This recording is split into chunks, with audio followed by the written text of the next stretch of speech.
சென்னை அணுமின் நிலையம் சார்பில் ரூபாய் 48 லட்சம் மதிப்பில் 2 புதிய அங்கன்வாடி மைய கட்டிடங்களை சென்னை அணுமின் நிலைய இயக்குநர் சுதீர் ஷல்கே திறந்து வைத்தார். செங்கல்பட்டு மாவட்டம் கல்பாக்கம் அணுசக்தி துறை மைய வளாகத்தில் இயங்கும் சென்னை அணுமின் நிலையம் தனது வருவாயில் ஒரு பங்கினை CSR திட்டத்தின் கீழ் சுற்றுப்புற கிராமங்கள் மீது அக்கறை கொண்டு கல்வி, சுகாதாரம், உட்கட்டமைப்பு என 3 முக்கிய பணிகளை செய்து வருகிறது. உதாரணமாக, அங்கன்வாடி கட்டிடங்கள், மேல்நிலை நீர்த்தேக்க தொட்டிகள், மீனவர்களுக்கான வலைப்பின்னும் கட்டிடம், அரசு பள்ளிகளுக்கு புதிய வகுப்பறை கட்டிடம், அறிவியல் ஆய்வகம், மாணவர்களுக்கு நோட்புக், மருத்துவ முகாம் என பல்வேறு மக்கள் நல பணிகளை செய்து வருகிறது.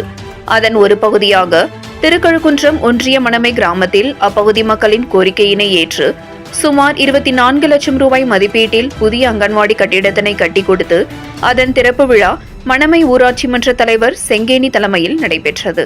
இவ்விழாவில் சிறப்பு அழைப்பாளராக சென்னை அணுமின் நிலைய இயக்குநர் சுதீர் ஷல்கே கலந்து கொண்டு ரிப்பன் வெட்டி குத்துவிளக்கேற்றி வைத்தும் திறந்து வைத்தார். தொடர்ந்து கல்வெட்டினை திறந்து வைத்து வாழ்த்துரை வழங்கினார்.